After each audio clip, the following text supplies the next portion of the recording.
podcast. I am here with my special guest, Darth Choco. I guess before we get into the topic, we can have my guest introduce himself and yeah, just tell them where they can find you and like what content you make.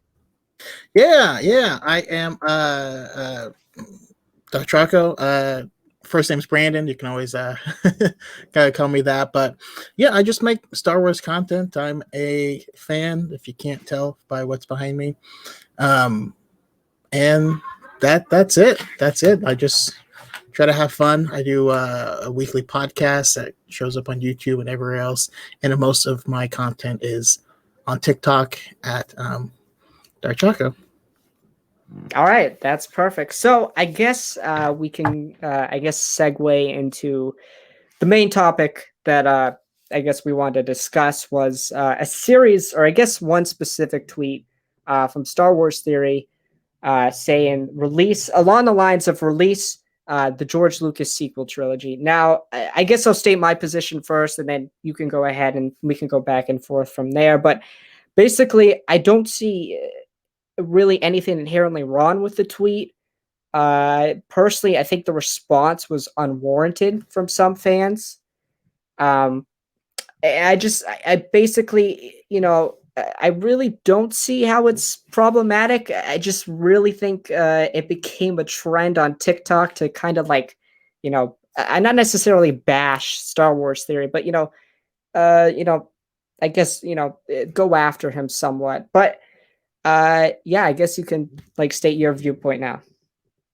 Yeah, I mean, for me, I didn't find anything inherently wrong with it. Of course, when you have an audience, there are certain things that you, beyond the actual words you say, that you should consider. And so I don't think there's anything wrong with it, or that the message itself was toxic in any way. I can see how, and I do respect Star Wars Theory, and I was a big time follower of his for a very long time, and I still check it out from time to time. I'm not like against it or anything like that, but no, just considering the state of the community, I think that people with influence should be a little bit more careful of the messages that they send forward. So my personal stance on it is I love the Star Wars. I don't know if you've read it. It's a graphic novel that is George Lucas's original screenplay. It's weird. It's weird, and I'm all for it. And yeah, if they would release it as like a comic or something like that, I would love to read it. I wouldn't support it now because I think the community has more healing to do, and trying to push this right now would cause more division, which is the last thing we need. Yeah, I mean, I definitely think it's a fair point that it would cause more division, but I just think my whole thing about it is with any Star Wars project, there's a chance of division. I mean, it's like, for example, I know somebody is making a comic of Colin Trevorrow's Duel of the Fates, and I really haven't seen many people talk about it. But if we're going to talk about if George's sequel trilogy were to be put in comic book form, just let's just say that hypothetically, I don't think there's anything wrong with that. And Duel of the Fates is doing the same thing, and I don't see people like complaining like, oh, it's another episode 9. So people are just gonna complain that they're just getting another like, let's just say hypothetically, if the comic of Duel of the Fates is like off the charts and people are like, oh, I want this to be a movie or whatever. I really don't think it matters. Like, to me, I guess I don't think like there's nothing wrong with wanting to see George's vision, because at the end of the day, the Disney sequel trilogy, no matter what, is going to stay canon. And I know I might differ than some people who want to see George's sequel trilogy. It's just like the Snyder Cut. Like, the Snyder Cut's not going to be canon for the DCEU. So, like, I really don't see how it's any more toxic releasing this than releasing just any Star Wars project. Because with any Star Wars project, there's a chance that half the fandom's not going to like it. That's just my viewpoint on it. Well, and I think that's where we would actually have to take a moment and figure out what, each of us or what the fan base considers toxic and not toxic. Because to me, it's, I just feel like there's this weird narrative now where I will have someone come into my comments and say, The Last Jedi is trash, and if you like it, you're not a Star Wars fan, and all this stuff. And I'm like, please just go away. Like, I don't need this. And then they will respond and say, so I'm not allowed to share my opinion. And you're like, there's a line there, obviously, between sharing your opinion and toxicity. So I mean, I do feel like we should kind of approach that. But the big difference is, if you make a comic out of Colin Trevorrow's script, that's a fan-made project, and that script is already out. And we all know that there's some things it does well. There's some things that are super weird on it. The difference is that for me, toxicity is all about invalidation. It's invalidating either something that happened on the film, on the screen, invalidating the character, invalidating people that enjoy this project. And I don't see how the Colin Trevorrow script would be able to invalidate the sequel trilogy, because first and foremost, it's not going to erase the first two movies of it. And also, just, George Lucas is invoked by a lot of the toxic community as a way to invalidate the sequels. George didn't touch this, and he's the only place Star Wars can come from. Therefore, I don't consider this canon. Right? That's a form of invalidating the movie. So that's where I really think it's different. But I'm going to read that comic too once it comes out. Yeah, I mean, I definitely think it's a fair point. Obviously, it's two different, things, and I guess the bigger problem I had was, I guess, the reaction on TikTok. Now, there's a lot of speculation about what George's sequel trilogy would have been. It was either going to be about the Wills. There was one where Luke was a hermit. The recent one in the archive book about the prequels was talking about bringing Maul back and, Talon as the apprentice. So, which is funny because they all actually work together. Yeah. I thought about that too, but to me, the problem I had was, it's like, some people were kind of passing off as like, oh, George, Luke was a hermit in The Last Jedi, therefore they took George's idea, or like they maybe they were inspired by it. But Bob Iger literally talks about in his book how George gave him outlines and they didn't use them. So, like, just based off of that, I really don't think the Luke hermit thing was inspired by George. Now, maybe Lucas wanted Luke to be a hermit, but I really don't think The Last Jedi took inspiration from him, just based off of Bob Iger's book. Now, I could be wrong, but I just think my problem was with the community was passing that off as almost a fact. That's just the problem I had, or the problem I saw. Yeah, I mean, in regards to Bob Iger's book, which is A Ride of a Lifetime, it's a really good book, especially if you like reading business books. I definitely enjoyed it. But yeah, he does talk about George Lucas feeling hurt that they didn't go with his original script for Episode 7. But that's where it ends. It talks about them not going with his script for Episode 7 specifically. There are certain things that we do know about the treatment that he sent, and we get those from the concept artists and script writers that George hired to work with him, which thankfully. But I think what's more is a lot of people felt that Luke being a hermit in the first place was a betrayal of his character, that he would never leave and stuff like that. Those are comments that I get all the time. So to find out that, according to both the concept artists and the script writers, that he actually intended for Luke to be like Marlon Brando in Apocalypse Now, or Colonel Kurtz, which is far worse. If the complaints are about that, then I understand, and I mention it, mostly because I love Luke's arc, and it makes perfect sense to me. So I guess I don't see that as being an issue. But more than anything else, I just feel like the community just wants to move on, just move forward. Now, my own personal feelings on it, though, I would love for them to bring Lucas back and for us to get new stories. I don't understand this obsession with trying to redo stories that we've already had, you know, and there are certain issues that go, like the Snyder Cut, for instance. There's people trying to do a petition to not see the Matt Reeves Batman movie. How does that help anyone? I don't know. That's a situation I want to avoid.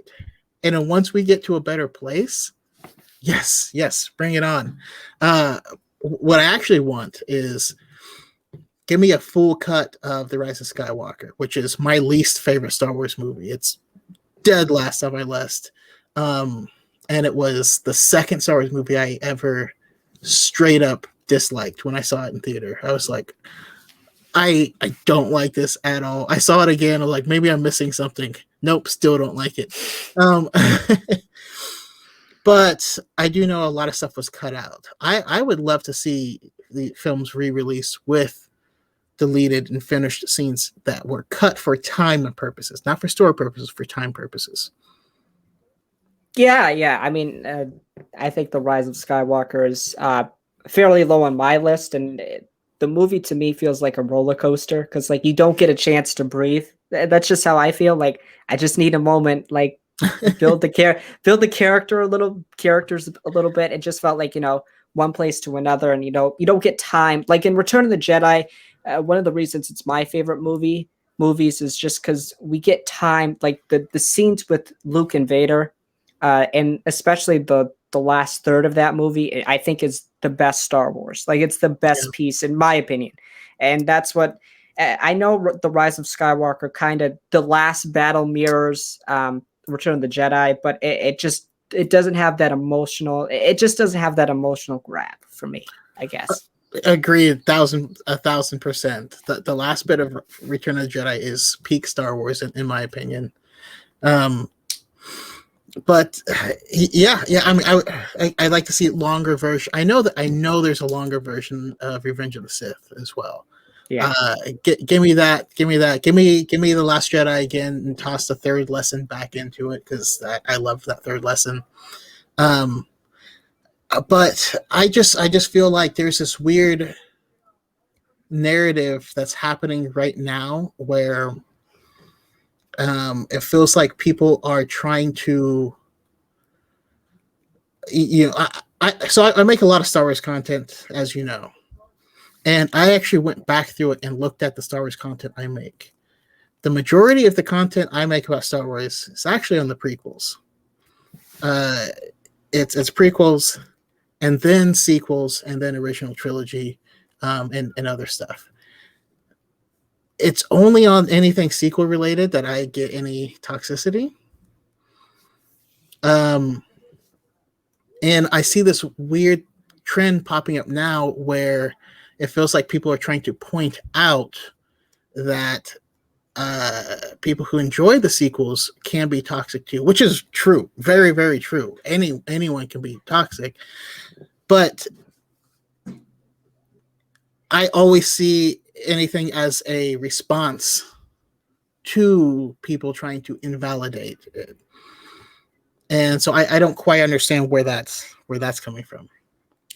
All right. So basically, we talked a little bit about this in the comments, I think, on one of my videos. And basically, I said, I really don't like, I think it doesn't matter to me, like whatever way you're being toxic. Now, I will acknowledge, I just want to acknowledge, I think prequel fans just like numbers wise, are probably more toxic. I will say that, but like it really doesn't matter to me. I'm just gonna call you out either way. Even if you're a sequel fan and you're being reactionary, I just that's a sign of like you can't. And I understand if somebody's being a douche, but then you don't got to respond being one back. You can just be like, tell them the facts. And I know that's difficult sometimes, but like if you're going to respond with toxicity on top of that, you're just going to egg the prequel kid on more to do something else. That's how I feel about it. Like, and I got some comments saying, "Oh, it doesn't."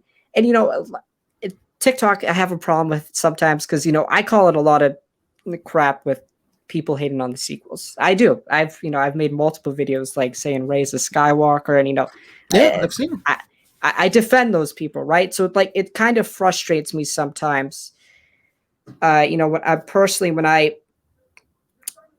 When sometimes I think creators use, I wouldn't say it's an excuse in like sequel fans being reactionary, but it's almost diminishing language of what they're doing. I don't think, I just, in my personal belief is I got to call them both out equally. That's the way I see it. So.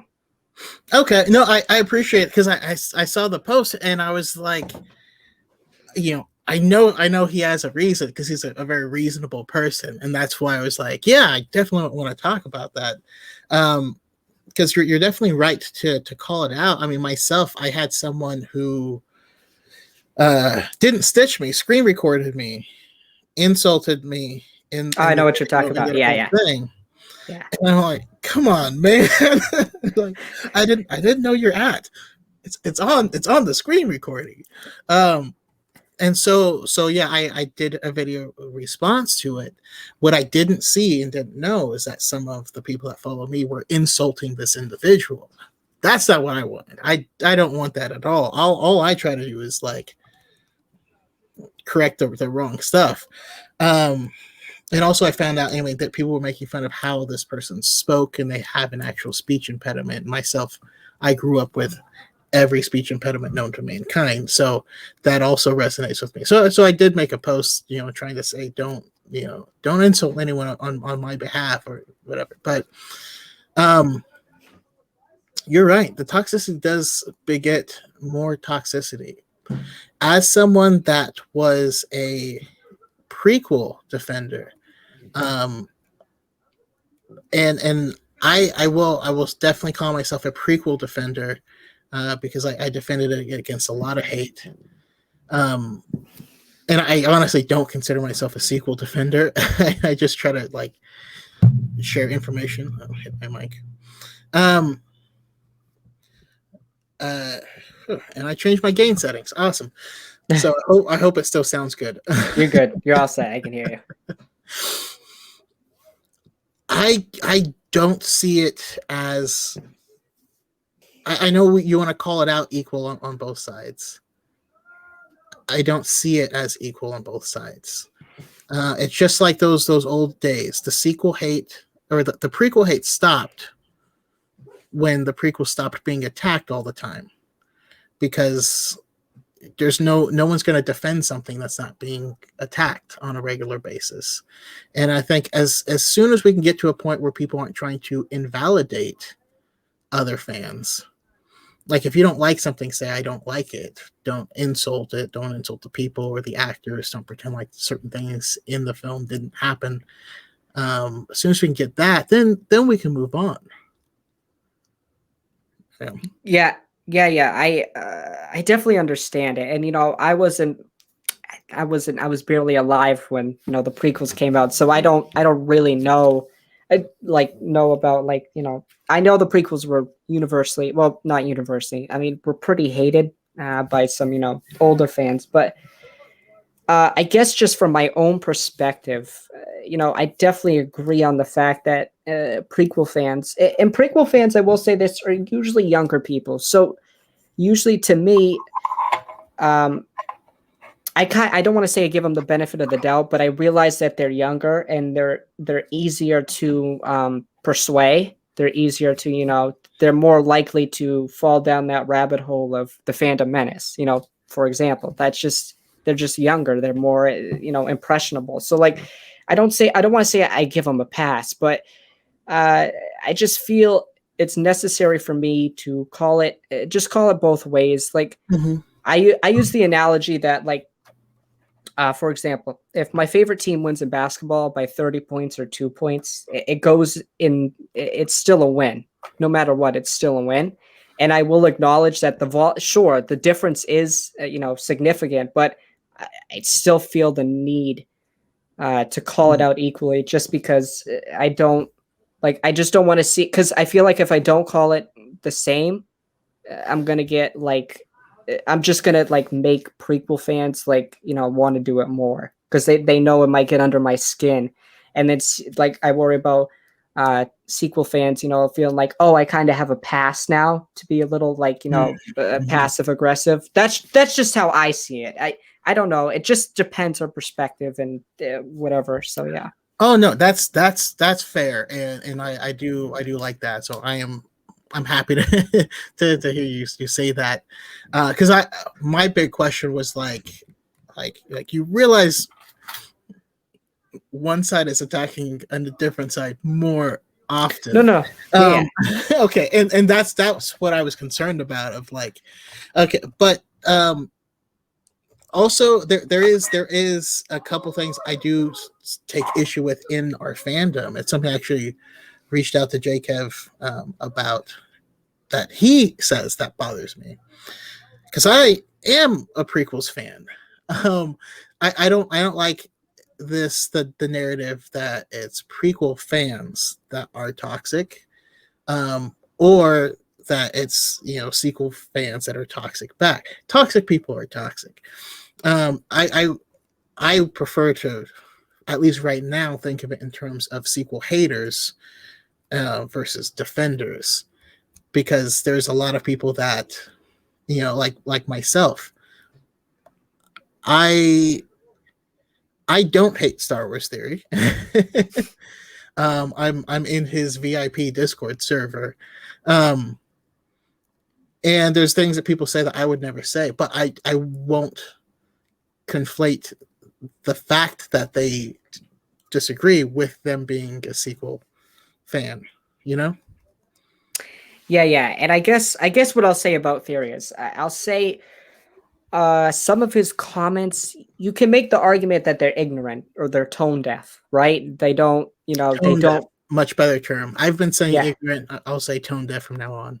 right. I More accurate. agree with that. I really don't think he absolutely, like, he doesn't like the films, but I think like the way he words stuff is like, it's probably not the way you should have gone about it. That's just how I feel. And I, I think people have now made him out to be, just a sequel like hater, and I'm like, well, look at his content. Most of his content, he loves the prequels. That's what he talks about the majority of. It's not. It's like the same thing with you. Like when people are like, "Oh, you're a sequel defender," but like the majority of your content is not that.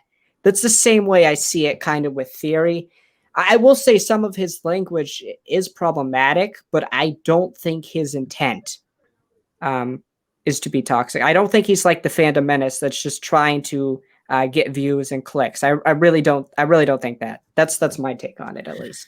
Yeah, so like when it comes to Star Wars Theory, he's become good friends with Jeremy from Geeks and Gamers, because Jeremy had his back with the whole Pablo Hidalgo thing. It's not because he agrees with Jeremy's views, but there are certain things that imply some level of guilt by association. And I'm not saying it's okay to view him this way, but um, I can tell you that Geeks and Gamers is firmly in the fandom menace. I feel like if over 25% of your content has Kathleen Kennedy with lasers shooting out of her eyes, it's not a good look, and it also becomes a little sus when you become friends with that person and are supporting and backing them up. Yeah, I just okay. So this is.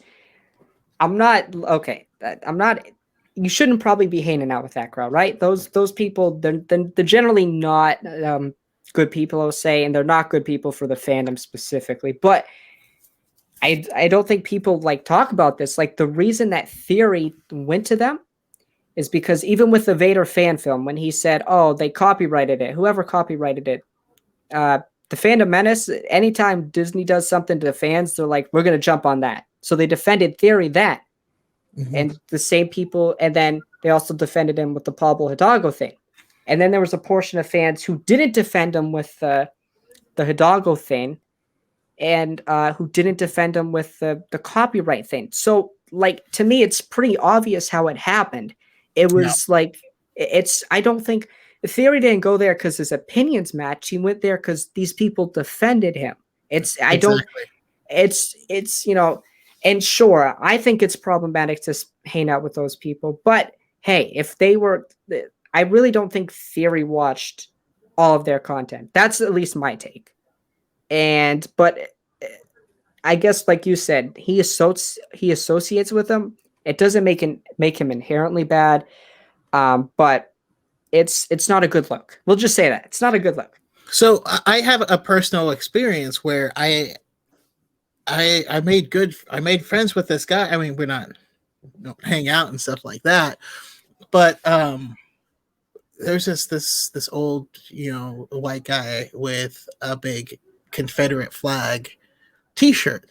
Now, immediately, I'm like, okay, I'll be I'll give that guy a wide berth. You know what I mean? It's but he was a super nice guy and he wasn't problematic or anything like that. It's just one of those things where like, okay, this gives me a reason to pause, but I shouldn't write this person off for it. And so that's the thing I think we should avoid in this fandom where I mean because we just lived through it politically, like just because someone doesn't like this does not mean that they have this specific political belief and all this stuff. I know this isn't about politics, and I'm not going to go there, but I don't. That's why I always try to ask questions because I want to know what the person actually believes before I try to write them off or say anything like that. Yeah, no, I mean, I totally think that's fair. I saw a video. It's funny you say that recently on Twitter. And this group, for a while was doing a good job calling out toxicity, I thought. And then they're like, the alt right radicalization is the reason that the sequels are hated. And I'm like, whoa, whoa, you could like I understand, maybe, right? But like it's kind of dangerous to say that because if somebody doesn't like the sequels and then they see a video like that, they could be like, oh, are you just alt right or Yeah, something like that? It's like dangerous to say. I understand like where it's coming from, kind of, but like it's dangerous to say. and what's funny is the data isn't wrong, but it's interpretation of data, right? It's like me saying, all thumbs are fingers, and then you're like, oh, this is a finger. Is it a thumb? And you're like, no. Just because all thumbs are fingers does not mean all fingers are thumbs. Like we gotta get better with critical thinking on some of this stuff. No, I agree. It's just like, a fact on its own means nothing, but with the person's, logical reasoning behind it, that's what makes the fact, stronger. So it's, um, yeah, it's, you know, it's really interesting to me because I think I've seen it more on TikTok recently. It's like I've seen more and more people become disinterested in Star Wars. I really have, and especially after The Mandalorian. And I was like, this is, and I think the big problem with Star Wars is when we don't have a product or a show, we're very divided because that's when everything like breaks loose usually. Like, Festers, yeah. yeah, it's like, you know, um, I just got into Marvel like in the last year. I've been loving it. I really have. I've enjoyed, Falcon and the Winter Soldier, WandaVision. So like, and I see their fandom and I'm like, this is what we gotta, they probably have bad apples, but this is what we gotta strive towards. It's just like, I'm like, I don't know how Star Wars isn't there yet. I really don't. That's just my thing. Yeah, I it's I firmly believe that we are going to get there, though. I mean, because again, I've lived through this with the prequels. I don't know if I'm allowed to do this on your show, but I would like to invite you, not this upcoming week, but the following week. I'm going to do a showing of the people versus George Lucas. There's a documentary that's basically, it came out in like 2004, 2006, something like that, and it's the toxicity when the prequels came out. So I'm going to do a showing for my Discord server, and on the following episode of the podcast, have people on to kind of talk about it. I'd love to have your input if you can make time, not this upcoming Wednesday, but the Wednesday after that. I'll have to check because I just started baseball and stuff, so I'll have to check. Yeah, I should be able to though. He should be good. But yeah, I mean, it's not going to continue. It's not going to continue. But the size of certain creators is going to determine how often these flames get fans. You know what I mean? And so that's all I hope for, is that creators, larger creators, can understand the impact of their actions, and that just telling people not to invalidate other people's thoughts, I think, can go a long way. Yeah, I do agree. I do agree, and sometimes I hear people complain that theory doesn't speak up on enough issues, and to me, I know he's a trying to remain ginormous neutral, and I get that. right. I know he's it's tough because you got to think about it. He has what 3 million subscribers already, on a YouTube. So it's he's got a big platform, and like some of the stuff, you just like you have to be careful. It's really difficult. I couldn't imagine somebody that ginormous, especially in this community, where there is so much divide. It's like I always try to play it fair too. I always try to play it in the middle ground, but with specific stuff, I'm gonna take certain sides, right? But I don't think it's necessary for him to speak on everything. I don't think that's somebody's job, even if they are the biggest person talking about a specific topic. I really don't, and maybe I'm wrong, but I really don't No, think you're that. right. You're right. It's not his job. It's not his responsibility. And it's problematic if we assume that it is and dislike him for not doing something that is not his job. I just want to point out that he could help the healing process. He could. It's not responsible for it, but that it is what it is. Yeah, I definitely agree. Like he probably he could sway, opinions. He has that much of an audience. Um, but like you were saying, we're getting so much Star Wars, next year. Even next year, we're probably gonna have 4 or 5 shows. So like at some point, for the people who don't like the sequels and want to hate on them, there's gonna be so much product out there that like if they still hate on them, it's like, come on, dude, are you actually a Star Wars fan, or do you just like to complain on the internet all the time? Like, Yeah, like that. absolutely. And your comment, and that's what I was thinking when you mentioned your comment about Marvel, about we need to get to the point where they are, and that's where they've been. There's so much content. There's so many comics. There's been movies forever. There are not all the movies are affiliated with one another. You can like the X-Men universe, the Netflix universe, which have now been disavowed by the MCU. You can be excited for the upcoming stuff. You can play games, cards, whatever. That's where we need to get there, where there is so much content that you can't watch all of it. And if you can't watch all of it, then you only watch the stuff you like. And if you only watch the stuff you like, then your mind is not going to be full of stuff you don't like,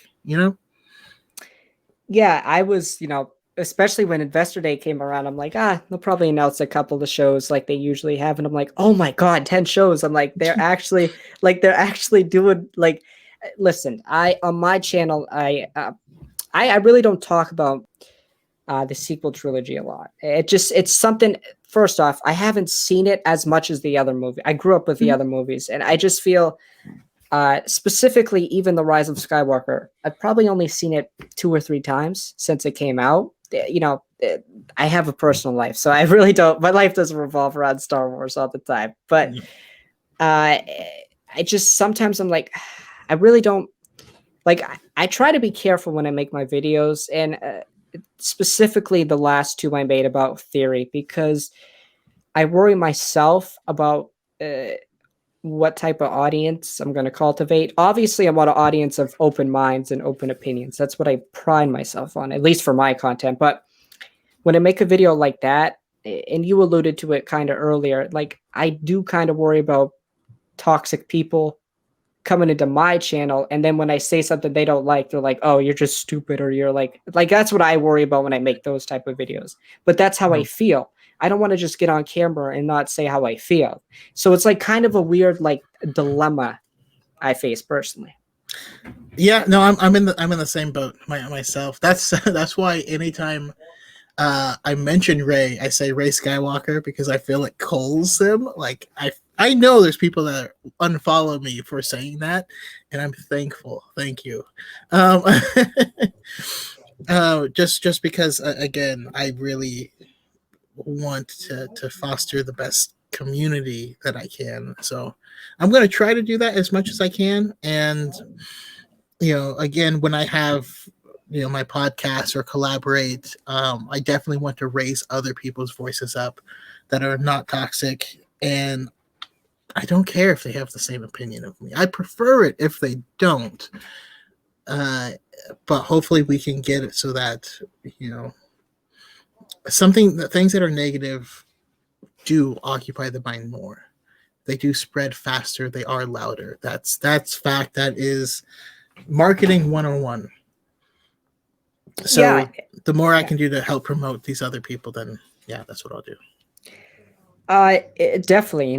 Just personally for me, me and you, like we had a discussion after a disagreement. That was great. I always, at least on my channel, I talk about a lot how I love the platform of TikTok itself, but like I just like having longer, in-depth conversations. There's only so much I can do in a minute, and with those two videos, I look back and I'm like, I could have said something a little different there. Like I said, I'd be open to seeing like George's vision for like a sequel trilogy. Just want, and people interpreted that as like a movie, and I should have specified and said, oh, it could be a book or a comic. And that's my bad. That's my fault. But I only have a minute, and I want to get kind of Yeah. to my main point. So a lot of people who I've talked to, we have different views. I've been doing recently a Rebels rewatch because I didn't really like it the first time, and I'm on season 2 now, and I'm enjoying it. It just feels like a mid season like Clone Wars feel. Like I think season 2 of Rebels is like uh feels like Clone Wars. So like I've enjoyed it a lot more second time I've watched it, and I'm doing a rewatch of the sequels here soon. So just for me personally, I've grown as a fan with this community, so I want to give other stuff a second chance. So. Yeah. I love it. And that's why I appreciate you and your content, you know.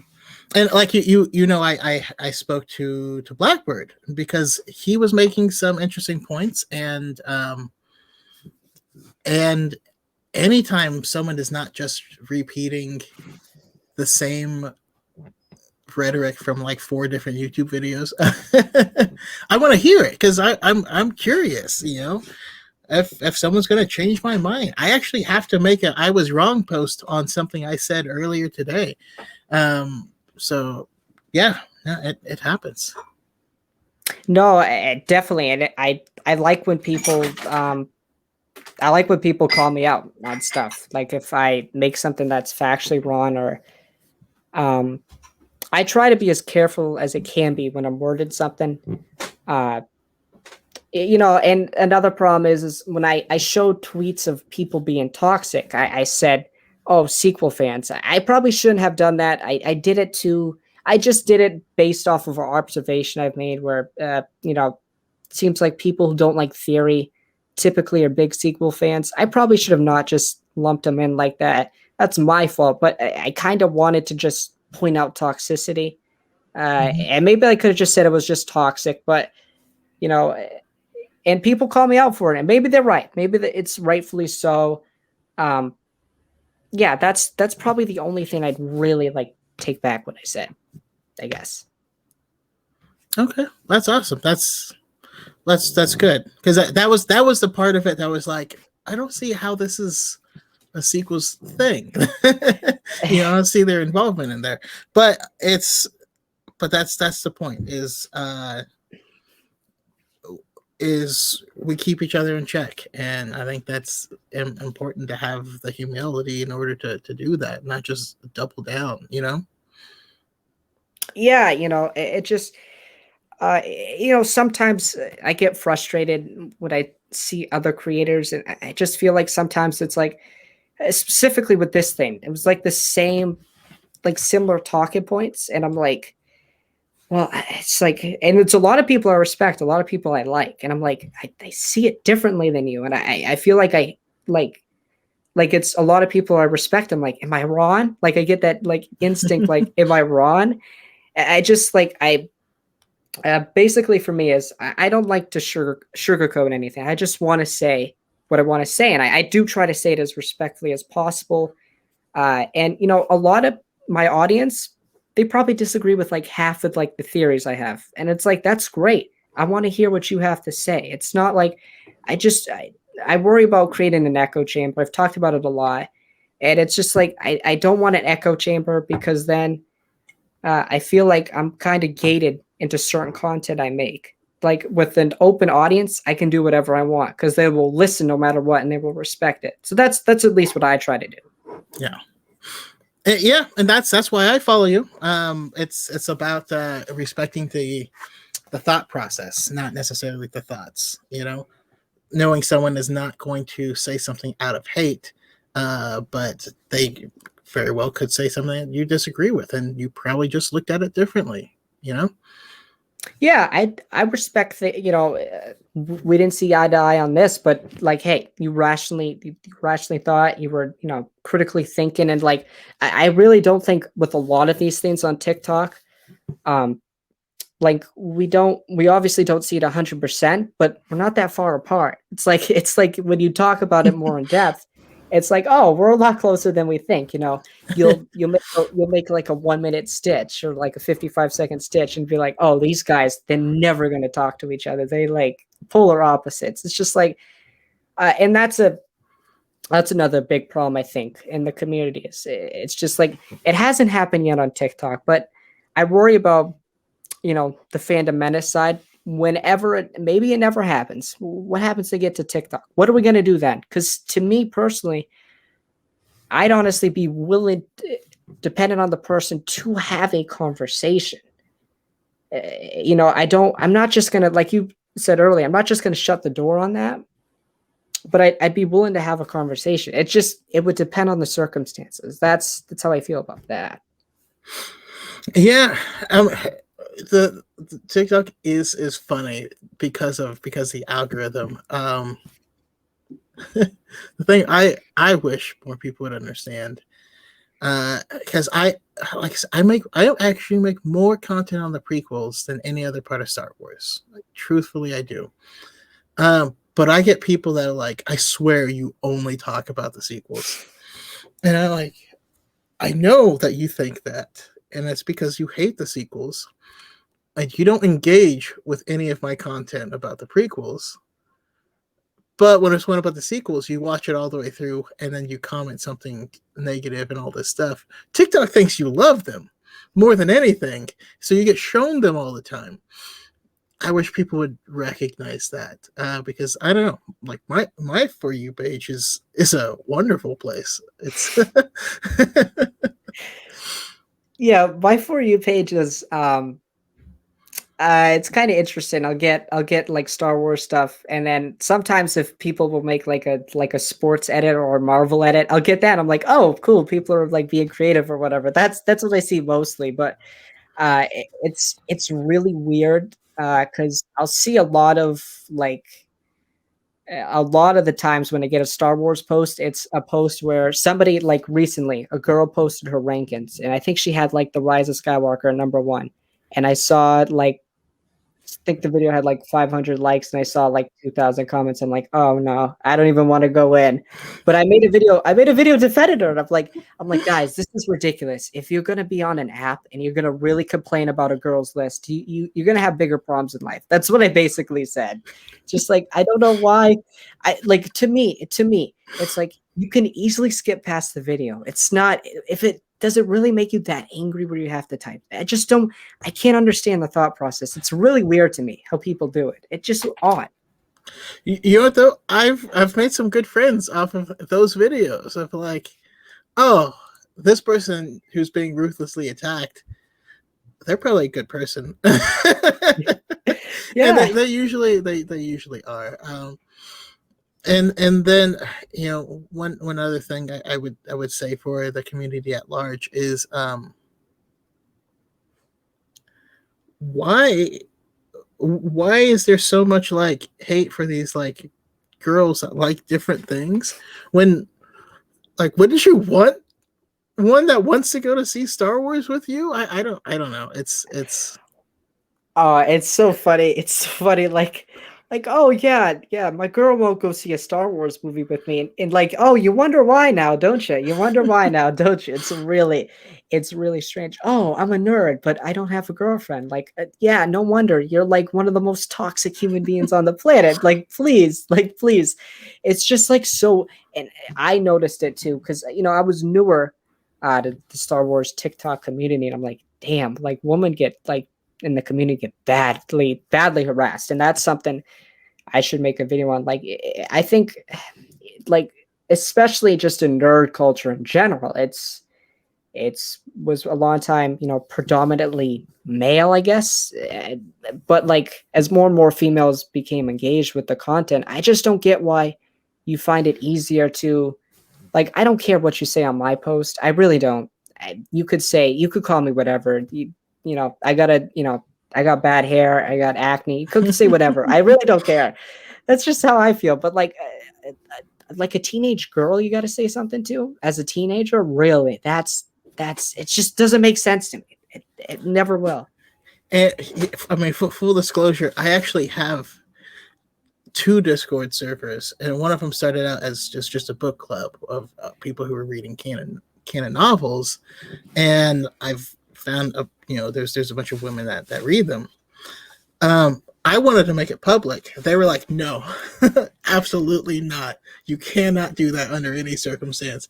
So that's why I have the public server, because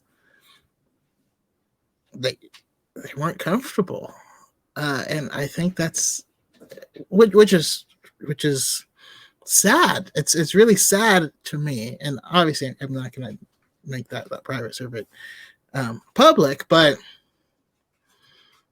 it's sad that I have to do that. I think we'll get there though. I truthfully do. I hope so. I don't know if listen, I'm a hopeful guy. I really hope it gets to that point. I do. I honestly do. It's just, well, I'm going to re-ask you this if you think we'll get there after we watch the George Lucas, the People versus George Lucas. Okay, that's fair. So, like, as of now, I'll say this: with all the content that's coming out next year, I do think if the content's good. Now, I think the content's going to be good. I have high expectations, but if people deem the content not to be good, then maybe they got something else to complain about. I don't know. At least they won't be complaining about the sequels anymore. I guess we could say that. So, what do you think the statute of limitations on the sequels is? Because like at some point, you gotta be like, the movie happened 12 years ago. I don't. I feel like it's different with the prequels though, because the prequels, The Force Awakens came out 10 years after Revenge of the Sith. So like I feel like, and there was the Clone Wars show, and obviously people complained about that because listen, I'm a prequel, like I'm a Clone Wars fanboy. Like that's the piece of Star Wars I grew up with. I love season 1 and 2. Like I know that's universally like, or not universally, but like predominantly they're like the least favorite part of the show. But I was like 5 years old. I loved it. I didn't care. That's what I grew up with. So it's really weird when I hear people complain about it, and I actually get kind of more angry about it. I'm like, come on, man, I love that. You don't love all those episodes and stuff? It's like, it's I you know, I actually refused to watch it because I didn't enjoy the Clone Wars movie, and I didn't like the art style. So there's a few years where I didn't watch it myself. you know what? And with my Rebels rewatch, I think it's actually taught me to be a better fan. Because I've talked a lot how about before how I'm like I don't like this show at all. Like I hate, like I don't like any of the characters. Like I really like they're, and now I didn't like Ezra before. Slowly becoming one of my favorite characters. Slowly, like it's Oh, yeah, and and Ezra pulled an Ahsoka for sure. yeah, Ahsoka was the most hated character in Star Wars after Jar Jar Binks. Or sorry, she surpassed Jar Jar Binks as the most hated character for years. Yeah. there's a great YouTuber on there's a great YouTuber, his name's Hello Greedo, and he used to go through old forums about like the Clone Wars, and oh my, it's crazy how much hate they got. It's so crazy, it's so funny, and then you look back on it now, and then these same people are like, oh my god, the Siege of Mandalore was great, I love this show since the beginning.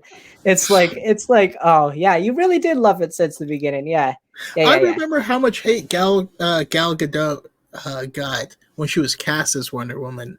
I don't know if you recall that, but there was so much hate online. She's too skinny, like she can never play this role. And then like now they're like, oh yeah, like I've called out some of those same people because I was friends with them. It was like, hey, remember when you said this? You remember when you said that?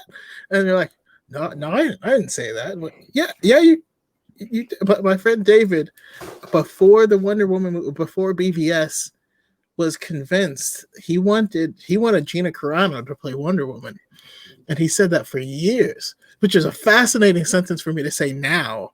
Yeah. But he fought that for years. Like, there's no way she'll be any good with this, and then you're like, so now what do you think? I didn't say that. I didn't say.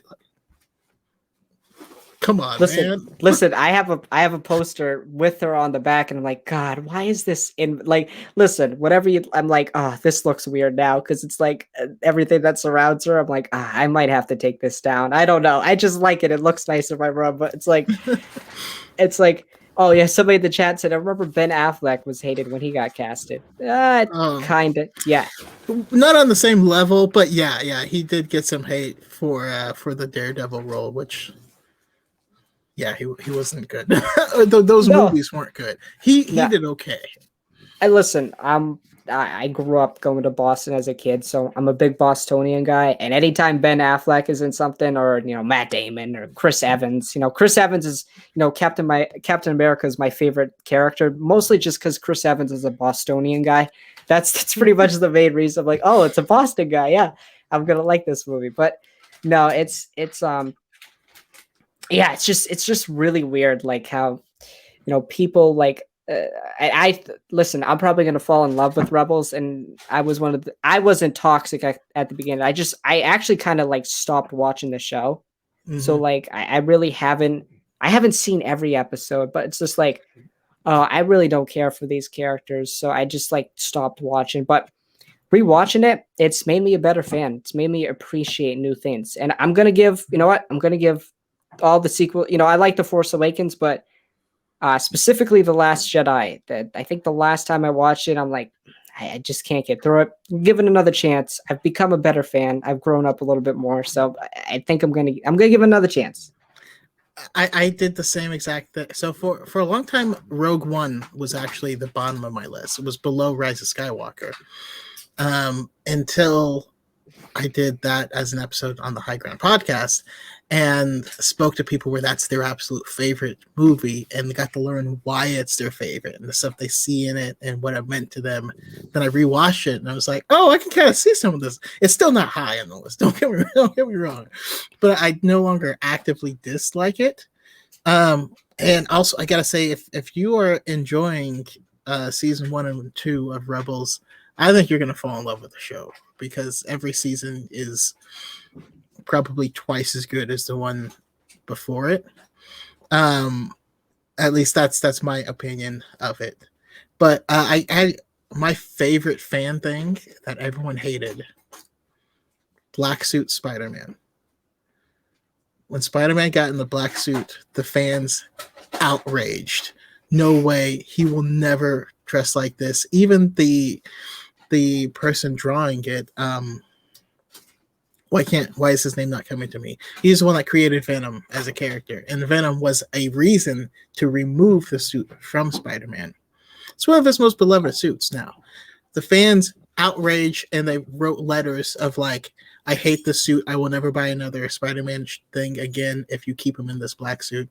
And now everyone's like, how come that wasn't in the game? So yeah. No, yeah, it's just, and again, it's like I was reading people talking about, oh, I didn't really like the second episode of Falcon and the Winter Soldier. It kind of touched too much on race. I'm like, why did you have to write it? Just don't watch it if you don't. You should know, like, kind of know that, like, by the first episode they kind of allude to it. Like, if you don't want to see it, then just like, I don't get how people, I just don't understand how you can like sit in front of a camera and get thousands of followers and just complain. Like, I don't, and that's my problem with the Fandom Menace. I'm like, what do you actually like?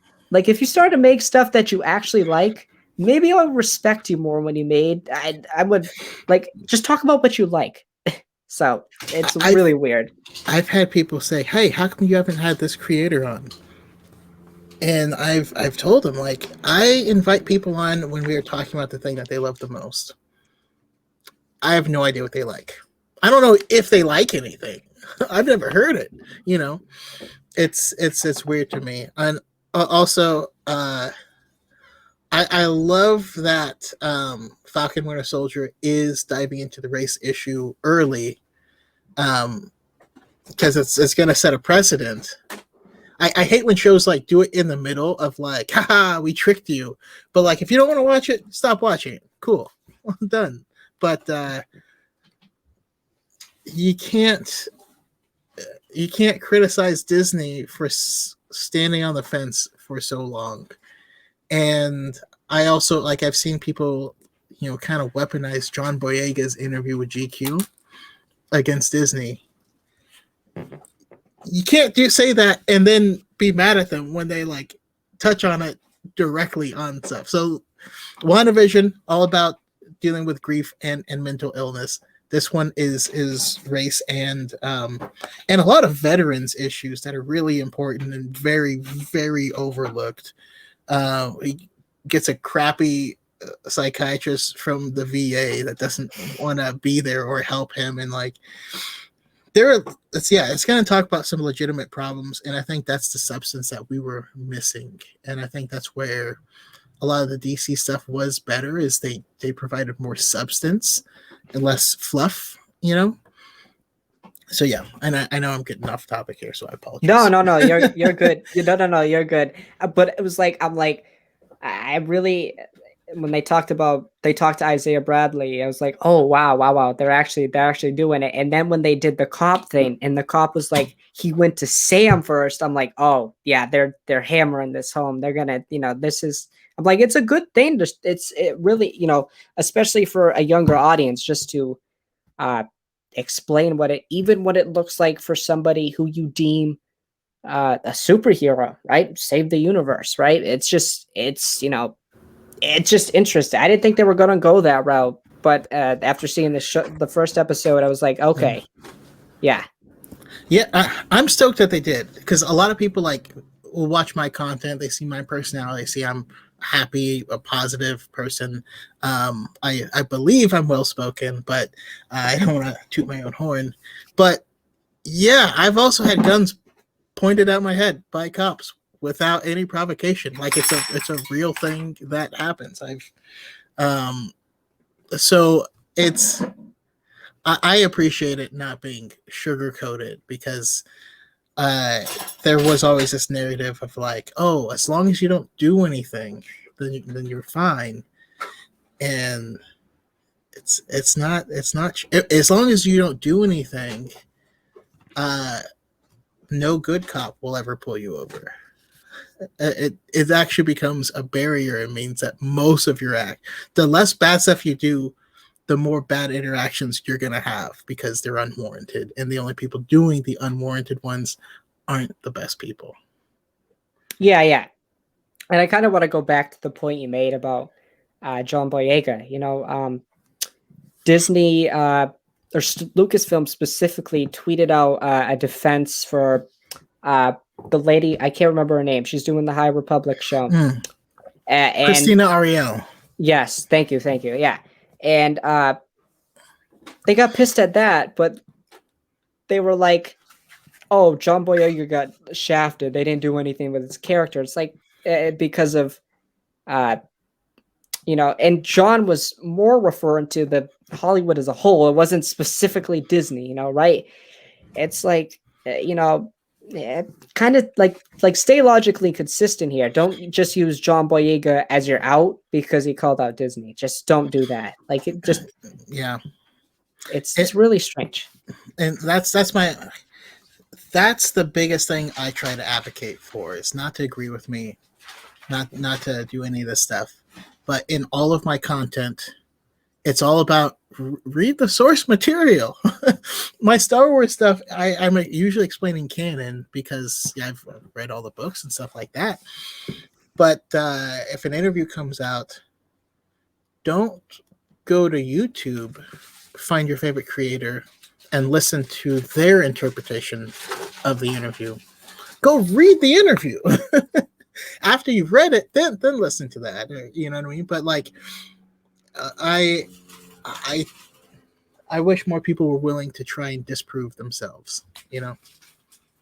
I guess I would say, specifically when I was younger, I guess it's just like sometimes, I would just take people's words for things, just take their word for it. And I don't really speak on like canon facts because that's not my field of expertise. I don't read all the material, and I don't really care to go on Wikipedia and look it up because it's not accurate all the time. I know that. So my channel is just basically, specifically my content. I like to talk about the rumors, like and I specify, oh, this is a rumor. The leakers have gotten better over the years, but like I just like to talk about what might happen, with a certain casting, or like theorize about what character is going to be in what. That's what I like to do, and I appreciate people like you because you do the work. You actually do work to make videos. I just get up and if you feel like making a video, I'll do it I'll do a quick Google search or maybe to see what's happening, and then I'll make a video. But I really appreciate people like you and Element 7 who, you read the material and you actually care. And we do need more people like you who are invested into it and just want to spread not just positivity, but I think more so tell the facts. I think that's the important thing. It's not necessarily just being positive. Just being accurate is important to me, because if you're dishonest to your audience, and if you're intentionally dishonest, that's what sets me off. So I don't like that. Same. Especially like intellectually dishonest. Yeah, it's rough. And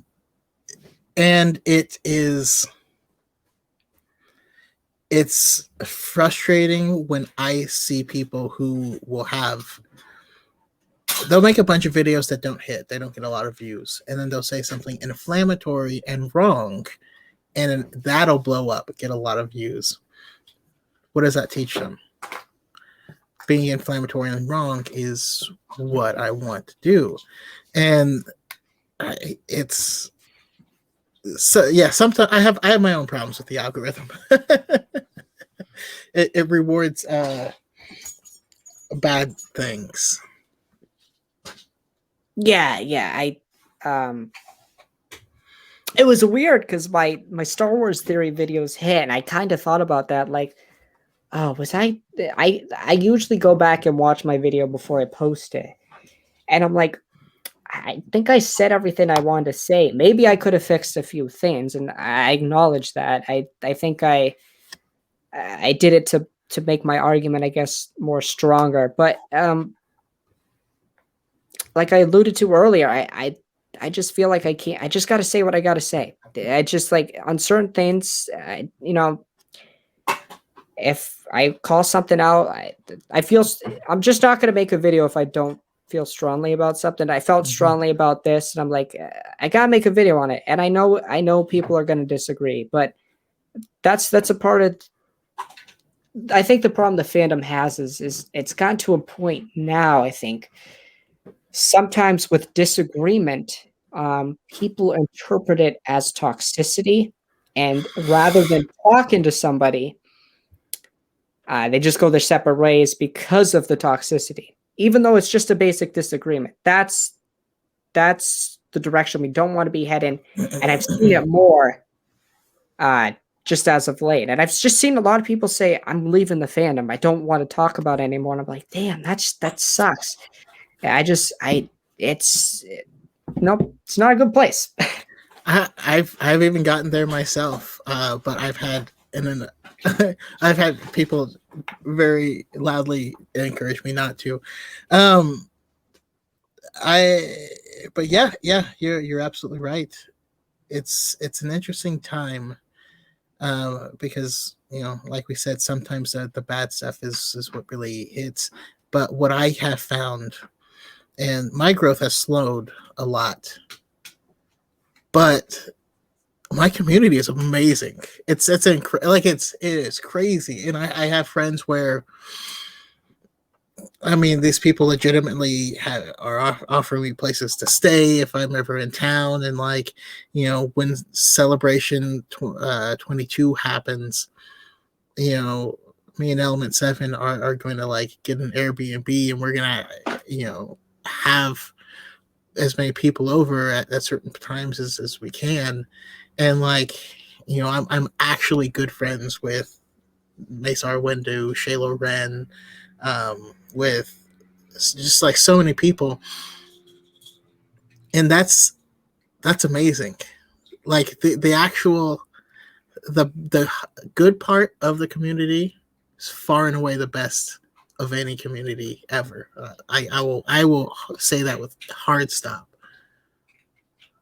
Yeah. I mean, I totally agree. It's really weird. I haven't really talked about it on TikTok, but most of my life revolves around sports. I've played sports almost my whole life, and Star Wars to me was always the movie franchise I was passionate about. I never really had an avenue or like a way to talk about it. And, it's not because I was ashamed or anything. It's just because nobody wanted to talk about it like I did. So it was like TikTok's this perfect platform now where I get to talk about it. And I just like to do it. And it's not a big part of my life still, but it's enough where even my community, I just hit 1,000 followers, but I have like the 5 or 6 people who are always on every single video. And just even those people, I'm like, that's great. And I actually wanted, like, I've never wanted to go to a celebration. I'm like, hey, it's like the summer before I go to college, like the one last big trip. Maybe I go to Celebration. I don't know. I've really been interested in maybe going. So, it's like the community has done a lot for me to get back into just back into it. And I talk a little bit about how The Mandalorian kind of I would say saved Star Wars. I just wasn't interested anymore. There was, specifically after The Last Jedi and Solo, and I didn't like The Last Jedi. And Solo I was okay with, but I was disappointed with the reaction afterwards because I love that movie. I really do. I really love Solo, and I was just disappointed that I just saw that it didn't do too well, and it didn't seem like people liked it. I'm like, there's really nothing coming.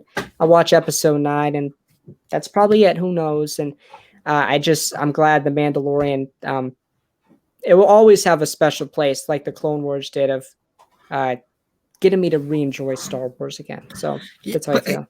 can we briefly talk about how one of the most incredible things that TikTok specifically has done is it has broken down the barriers, because what you see is the stuff that you engage with and the stuff that you enjoy.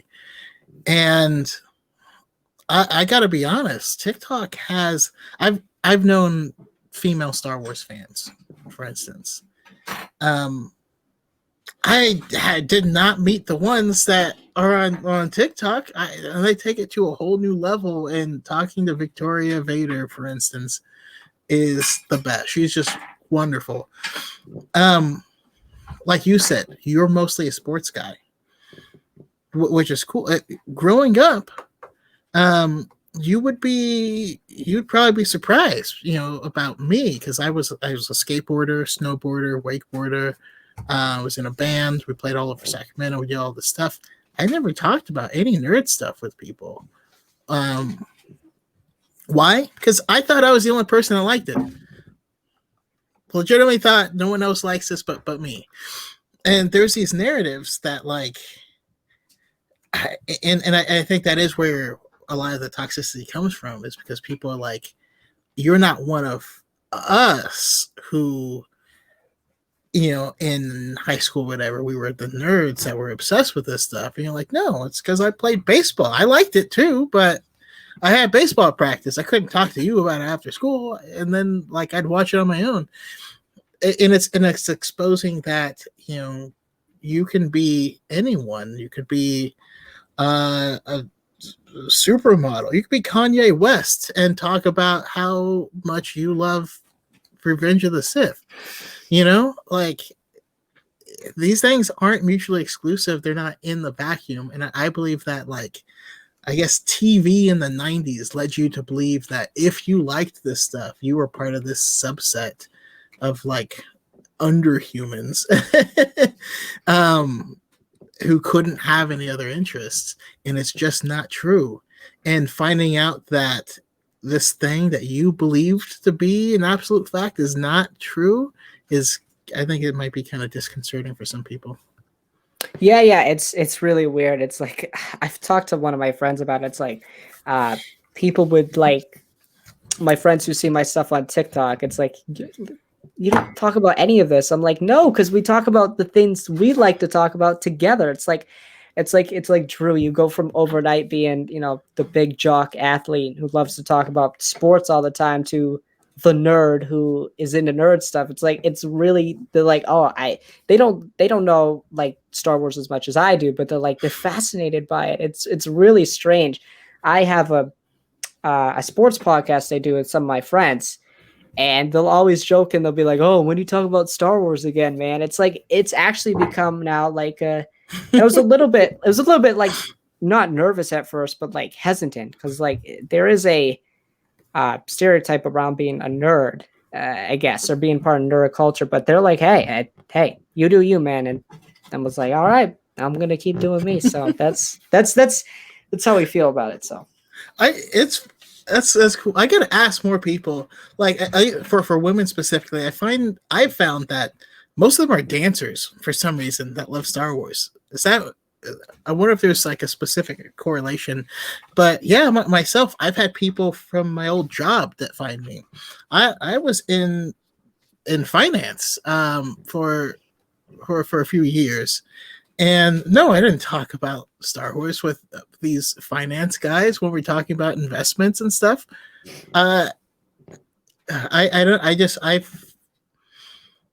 We're also multifaceted, and I can also tell you that I'm heavily into Midwestern emo, second wave emo music. you probably wouldn't know that about me. It's a lot of us have these weird, random, and disconnected interests. I love that we are able to do this and connect. You know what I mean? There's no other context where I'm not sure how old are you? I'm 17. Yeah, 17. So there's little context that you and I would be speaking together outside of this.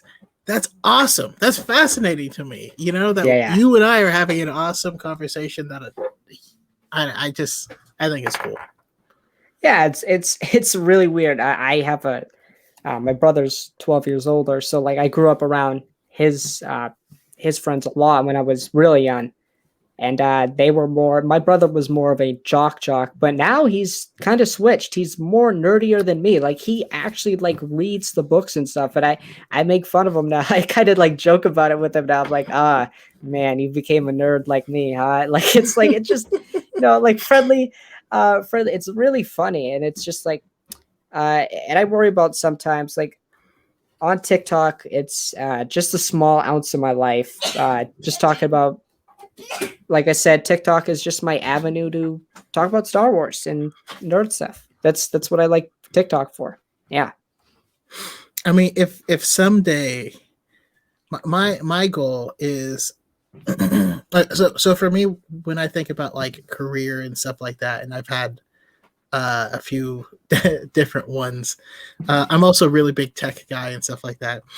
And I'm all about finding the common denominator between the things that you love and finding something that can incorporate all that. Ideally, if I can someday get to the point where I am able to make content creation like the absolute full-time thing, and then use that to fund my investments and stuff, yeah, that'd be amazing. That'd be the dream. But until then, I'm still gonna enjoy interacting with this community and having fun, having something. It's a stress remover rather than something that builds it. So I'm gonna keep having fun. Yeah. It's I see it similar to you. It's like I've never like really tried to go big on anything because if I really wanted to, I could like post things all the time. I just like to do it for enjoyment, meeting new people, hearing what people have to say. It's just a thing to talk about. Like like I said earlier, people don't talk enough. Like they don't have these. TikTok is just you get on the camera and then somebody might stitch, and then it's like uh, you kind of talked about earlier with that guy. I saw that the kid's video, uh, and I was like, I I know he was being like not a good person. I'll say, but like I really feel like maybe like you know you could have had a conversation about the topic, and maybe you're not that far apart, and that's I'm glad Few people are, to be quite yeah. honest. Few people are. A recent episode of the podcast, I was talking about, the topic was the responsibility of the Jedi in Anakin's downfall. And the reason I had it is because Core Gamer Skills is like adamant it's their fault and all this stuff.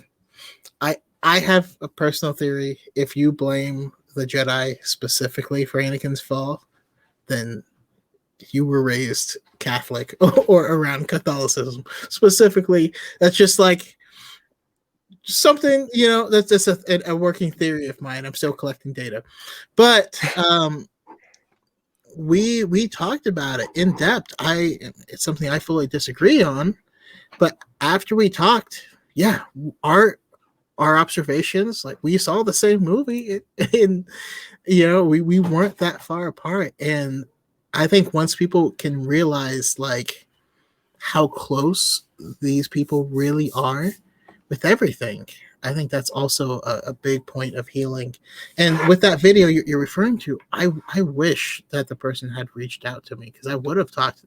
I actually get made fun of by other creators with how much I engage with people that disagree with me, because I want to know, like, is there an actual reason? Am I wrong? And there's a perspective I'm missing fundamentally. Um, Oftentimes the answer is no, but if you aren't willing to admit the possibility of being wrong or not knowing something, you can't learn anything. That's the basis of learning, is being able to admit I might not know. Yeah, and like we kind of talked about earlier, when first time you stitched my video and you said, I'm willing to have a conversation with you on, I'm like, yeah, right away. I'm like, yeah, I definitely want to have a longer form discussion, because just to me personally, I didn't want to just leave that video and then not discuss it in depth more. It just felt like for me, uh, it'd be the best thing possible, because I honestly wanted to know like your perspective more, because there were definitely things I agreed and disagreed with, and Mm-hmm. I just feel like, a lot of people on this app who I had a disagreement with, I've become mutuals with. It's like, you don't, it's not as far as part as, people perceive it to be, like with the Anakin thing. The way I see it is like, yeah, the Jedi did have some part, but Anakin did have a lot of other options. He didn't have to go crazy ballistic and become evil. That's just how I see it. Like Anakin,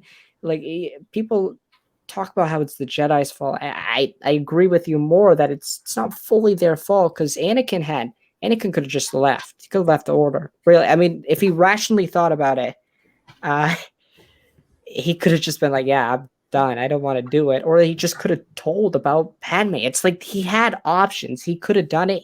He just didn't think about, you know. And listen, Anakin's my favorite Star Wars character. Listen, Anakin, because I love Clone Wars Anakin. How do you feel about Mace Windu?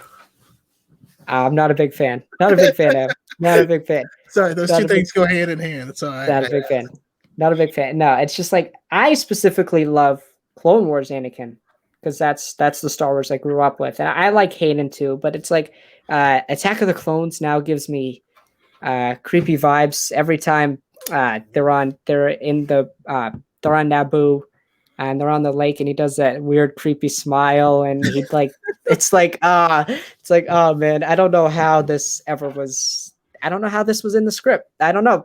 Sometimes I'm like, this is just that doesn't, yeah, no, that's not how love works. Yeah, it's not how it works, George. It's really weird.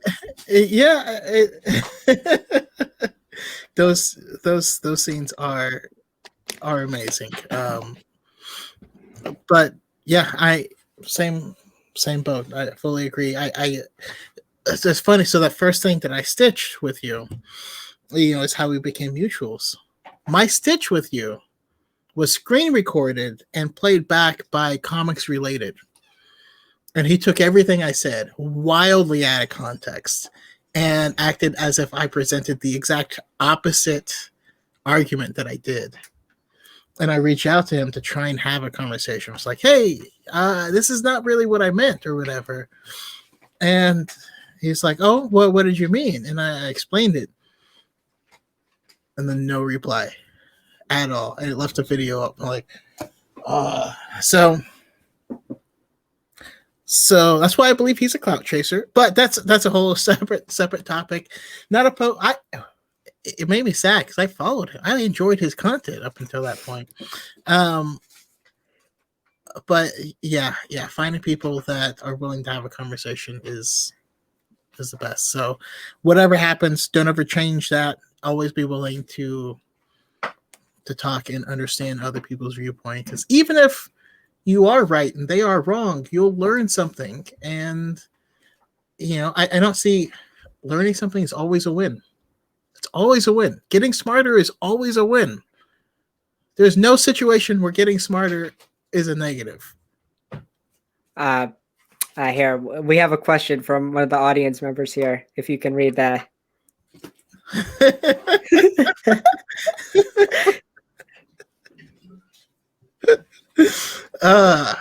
Element is here. Someday I'll need to understand the StreamYard thing. No, so he jokes because I even got a question in my comments. It was like, how come you enjoy telling us that Gray Jedi aren't canon so much? It's like, it's not that I enjoy raining on your parades. It's that you make me do it so often. I don't know. I'm just trying to picture a the Gray Jedi specifically always just make me laugh because they absolutely ruin Anakin's journey of like, oh, I could go to the dark side and just not be bad. Why didn't I think about that? You're like, I don't know. That's funny to me. It's really weird because like the Gray Jedi, I'm like I see so many like comments about it. I'm like, why are people so fascinated? Why do you like? They're like, oh, it just can't be light and dark. You got to be like, oh, you use dark side stuff, but you still are a good person. It's like, why are people so fascinated? I don't get it. I don't even know where it stems from. It's really weird. I don't know. It's one of the weird things in Star Wars. It's from Wikipedia. It's a Wikipedia thing. There's a couple things that are from Wikipedia that people, because I used to love Gray Jedi. I didn't read any books about Gray Jedi. I looked it up on Wikipedia, and my internet searches were like, "Oh, this is such a cool idea." I started reading Star Wars books. I never found any in any book I've ever read.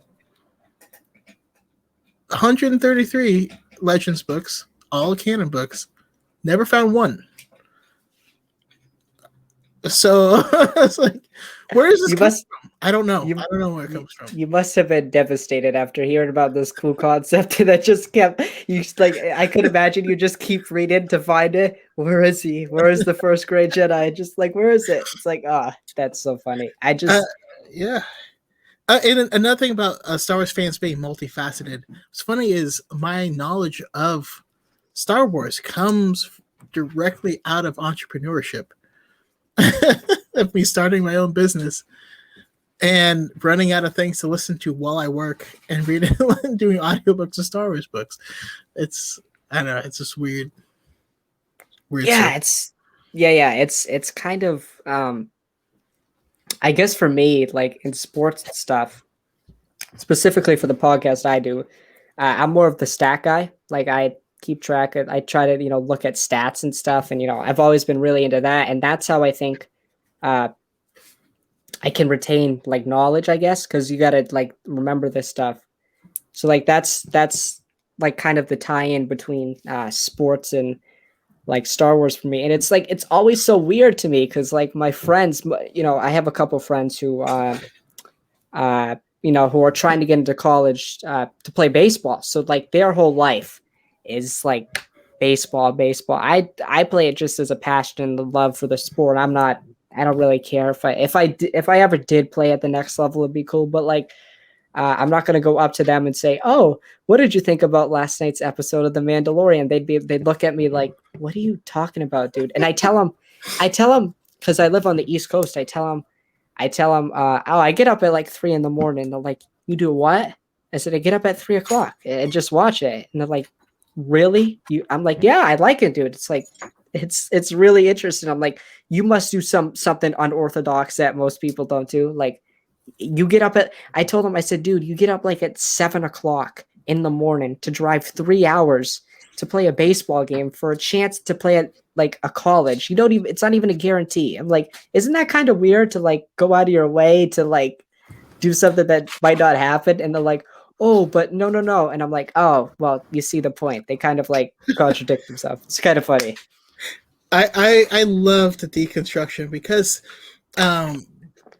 being a big fan of sports is the exact same thing as being a nerd. It's the exact same thing. If it's worse actually. If someone puts on a jersey of someone to watch that person's game, that's weird to me. That's like me putting on a Falcon and then watching Falcon and Winter Soldier. You know what I mean? Like I would never change to do that.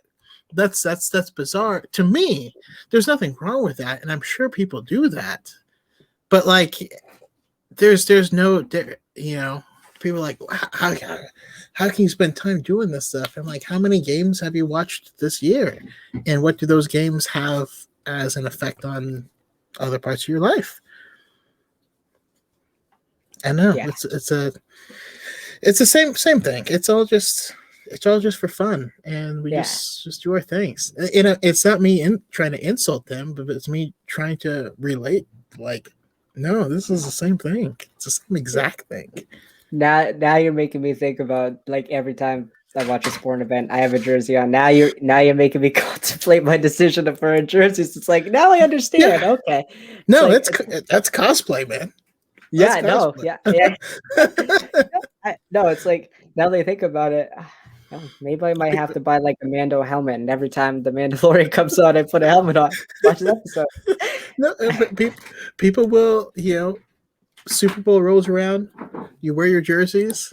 Halftime, you go outside, you throw football around. That's LARPing. That's live action role play.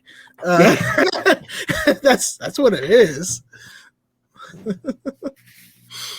No, it's really yeah. Now it's like uh it's just really interesting how like even though they're so far apart they kind of interconnect because like specifically for me like Star Wars just like has had a big impact. It's like one of the first things I watched. The first thing I watched was the Clone Wars. That was my first piece of Star Wars. Everyone talks about, oh, I watched the VCHS of the New Hope or Empire, Mm-hmm. and like it's like, oh, I'm not just saying it. I'm not taking away from anything, but it's kind of generic at some points. And I'm like, oh, I used to just sit in my living room, and I still can kind of vividly remember seeing that first episode with Yoda and the three clones. That's probably my first Star Wars memory, and it's always like really like I'm always really interested to see like what people like. Like one of my best friends who I made on this app loves Star Wars Rebels, and I used to before I've gone back into it, I used to make fun and like I would put like the Rebels characters on a lower tier list because I just didn't like them, and he would always be like, "No, they're up here," and I'm like, "Okay, I'll compromise. I'll put them in the middle." It's like really cool to see. And that's why um, when I was younger, I was less open minded. I'll just say that, and I just Well, as I've gotten older, I've become more rational in thinking. So yeah. I mean, you're light years ahead of most people. I can tell you that right now. But I gotta ask, like, where do you stand on what you like versus what is good? I like okay. I like specifically I like all of Clone Wars. Like I like season 1 and 2. But as I get older, I'm like, this is not like comparative to everything else, this is not good. I also like It's not Act 3 of Return of the Jedi, that's for sure. no, I love that. That's what's I actually love A New Hope, and I was really surprised when I got on TikTok, like the amount of people that have it lower on their list. I'm like, that like Okay, I gotta because I had this asked because it's in the middle of my list. The reason it's in the middle of my list is A New Hope is the barometer. A New Hope is Star Wars. This is the baseline, and it is the line with which I judge things.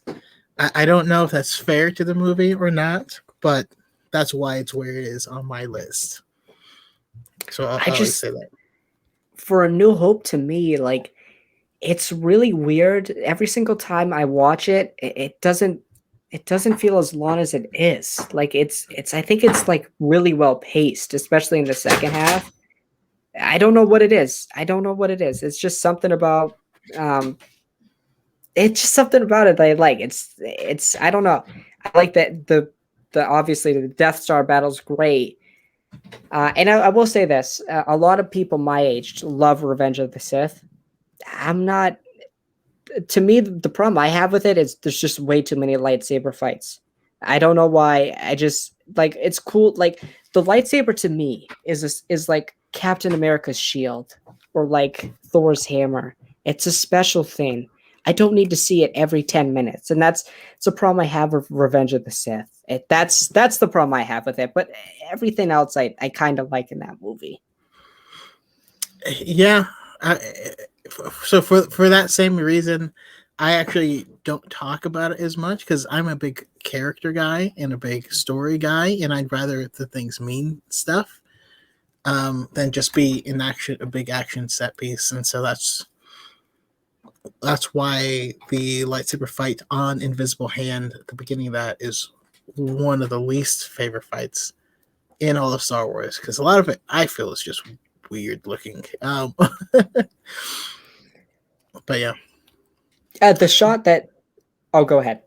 I was gonna say. So do you also read the books, or you most of the movies, and how can I convince you? I will send you the audiobook of the novelization of Revenge of the Sith, and it'll change your life. Okay, I haven't read it. I haven't read it. I'm good.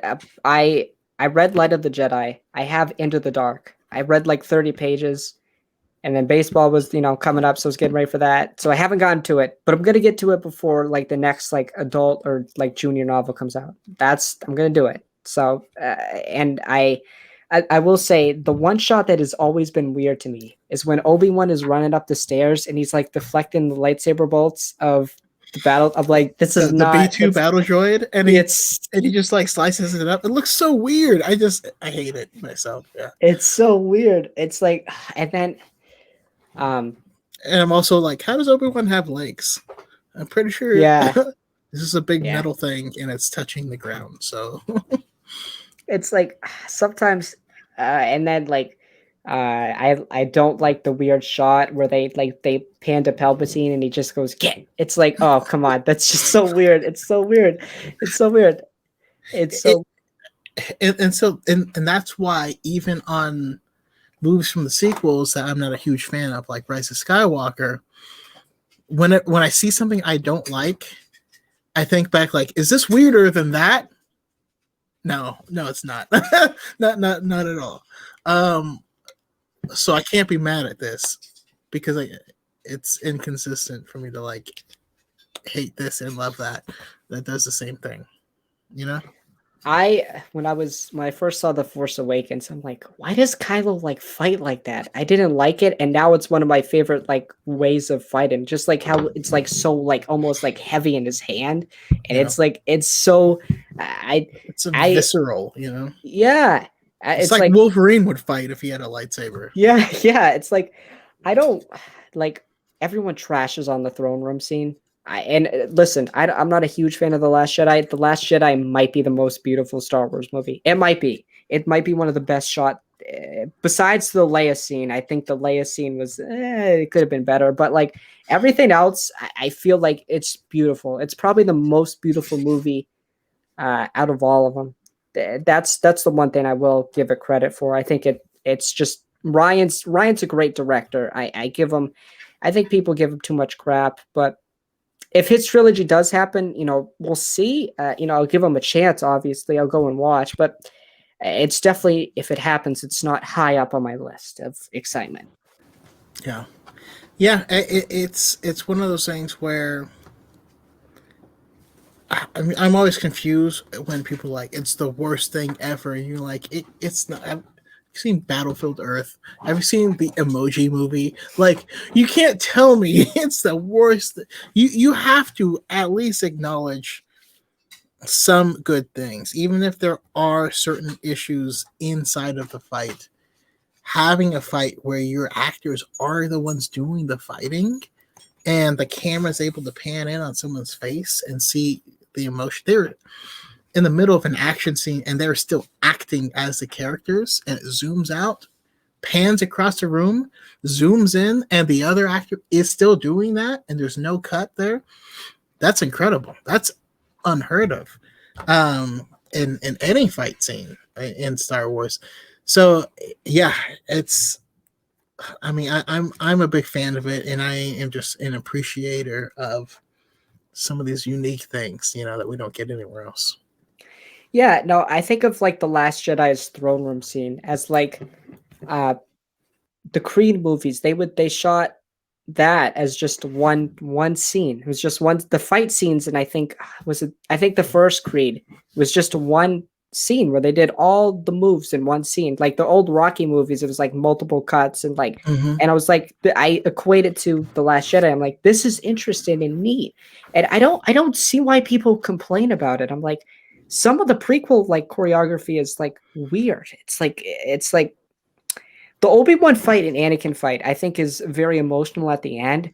But like the beginning half is just like a spectacle of them twisting their lightsabers around. And I'm like, okay, I get it. They're skilled and they know each other. But what really hit, like, you don't talk I, about the first I half of that fight. True. I can't deal with the middle bit when they're swinging on the ropes and climbing up ladders and like stuff. I'm like, all right, this is getting weird. That's me. Yeah, yeah. It's like, uh, and I guess to like kind of segue back into it, it's like, um, I would be okay with George coming back to do something new. I think he'd do just fine if he wanted to do it. I don't think he wants to do it, and rightfully so. He created the universe. He sold it for a reason. But I'm not going to speak for George. Uh, but I'm going to guess it was probably difficult for him. That's his baby. That's like his child. That's a thing he created. So it was definitely tough for him. But I harp a lot on I don't like every decision Disney has made. But I will acknowledge we would have never gotten everything we got if George was in charge. We would have gotten some stuff, but not near like the volume we're gonna get. Yeah, yeah, and all things considered, especially with the prequels, we can't even make an argument about the quality of stuff that we would have gotten. It's all a crapshoot, and you know, Star Wars is Star Wars. So if you love something and other people don't, that's okay. And if you hate something and other people love it, that's also okay. But we're getting there. We are. I feel we are definitely getting there, and what is going to be fascinating to me, because I'm going to keep creating content. And I know Element 7 is going to keep creating content. And anyone, all the positive creators that we see, we're going to do everything we can to do to help support and boost and all this stuff. I have to imagine, like, there's a lot of people that like are hating on the High Republic, for instance, which all of it's been quite good. Like I don't have any complaints. I think eventually we're going to get to a point where the people that hate it haven't read anything and are now out of touch enough that it's not going to matter anymore. At least that's where I'm hoping. No, I totally agree. I read Light of the Jedi.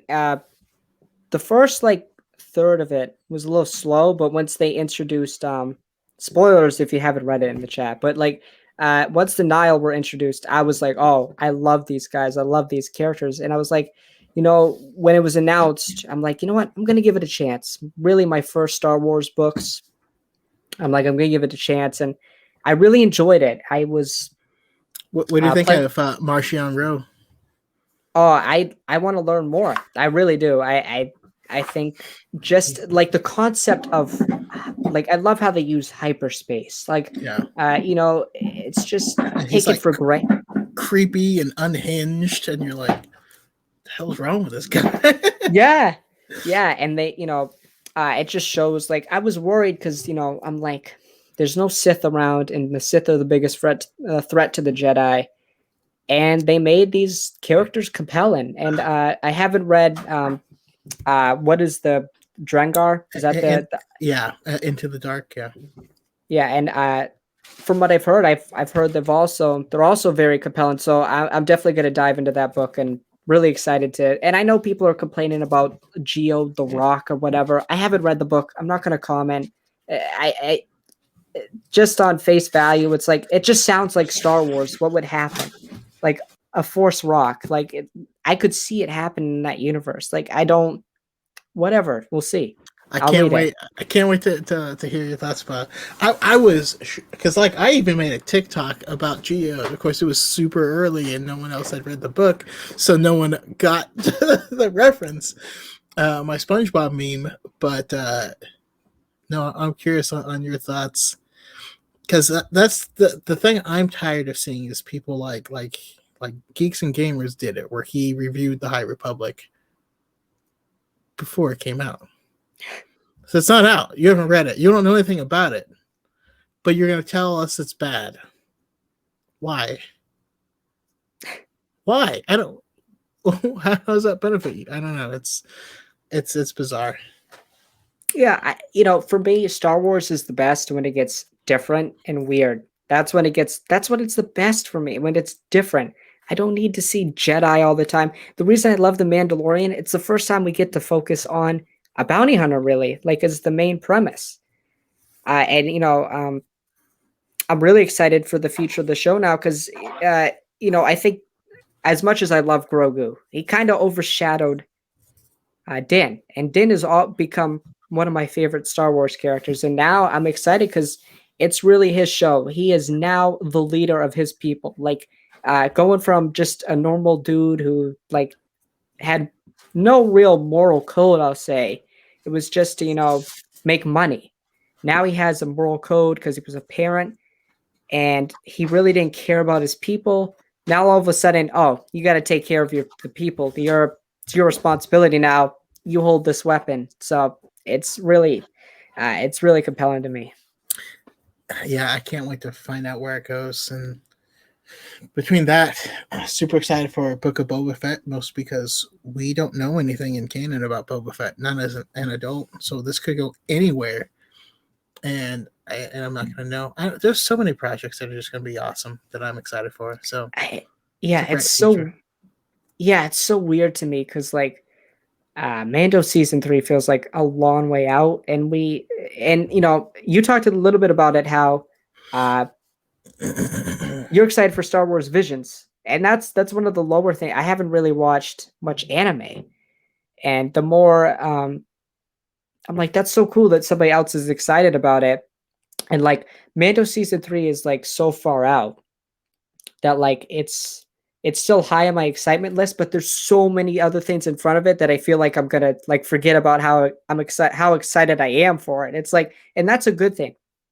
Like I guess my big complaint with Star Wars or specifically Disney and Lucasfilm is sometimes when they market shows, specifically the marketing for Solo was awful. And I don't think that movie should have ever taken place in May. That movie was what, like a couple weeks after Infinity War?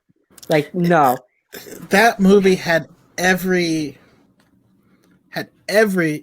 single reason to fail. It's right after Infinity War. It was right next to Deadpool 2. It was they didn't advertise it. The first teaser was during the Super Bowl. It's not long enough. You know what I mean? Like we had teasers for the other Star Wars movies a year in advance, and like a building campaign. There was all the controversy with changing the directors. Like everything that could have gone wrong did. Not to mention it fundamentally being a project that no one asked for. So yeah, and it was really better weird. than it had any right being Yeah. as a movie. But yeah, No, I every single time I've watched it, I like it more. I just think I love Donald Glover. He's great. Like he was great. It was great. He was just great as Lando. I was like, this is Lando. It's like, and I I think love all him the in everything he does. yeah. Are you also like me, where you only refer to her as Enfys Nest even while watching Falcon and Winter No, Soldier? I didn't even realize it, and I'm like, my dad's like, I recognize that character. I'm like, she's from Solo. It's Enfys Nest, and I'm like, oh, that's so cool. And of course, she's like committed in a heist now in Marvel. It's really weird Yeah. how she's part of a heist. I'm just like, oh yeah, Infus Nest is here. It's cool. Yeah. I'm only gonna see her as Infus Nest. Yeah, it's so I love listen, I love Solo. It's there are only three Star Wars things, like main things I don't like. And I'm not gonna complain. I don't like The Rise of Skywalker. I don't like Attack of the Clones with the Phantom Menace. I will watch them still, obviously, but like to me specifically with The Rise of Skywalker, I feel like it's kind of weird. The sequel trilogy, I don't like say if you love the movies, that's awesome, and I'm glad, but I don't feel like they should have ever happened. I feel like the ending of Return of the Jedi is, at least in my my opinion, so It is special to an me. it is a near perfect ending. Yeah, and I mean, then even though not everything is wrapped up, and like the Empire is still out there, they weren't all defeated. They just the thing that does sometimes haunt me though. Return of the Jedi. There's a crap ton of Star Destroyers there that we're told not to engage, yeah, and the second Death Star blows up. They're still there. what do you? Yeah, What happened? There was like, yeah, let's go. It's yeah, he's it's dead now. five. The Emperor's dead. It's Yeah, 5. It's 5 o'clock. The Union is gonna have my ass if I don't get these people home. So until next time, rebels or whatever. I don't know. That part still haunts me. But no, you're right. But I will say this thematically, um, and in execution wise, I actually feel like the original trilogy flows through the sequels better than the prequels flow through the original trilogy. I agree. Yeah, now that I think about it, I agree because as much as I love Revenge of the Sith, uh, there's so much precedent set in Return of the Jedi. Like Leia's like, oh, I remember my mother. So George is like, oh, we got to still have like Leia like be born before Luke and barely see Padme. It's like there's so many like just like the wrapping up things was kind of tough. And I'm glad the prequels were made, obviously, to see the young Anakin Skywalker. And I made a post the other day and I said, why does Anakin have to be 9 in the first movie? I don't need to see a kid like walk. He could have been a teenager. Like it's not that difficult. It could have been a teenager. It's Wait, really was that you?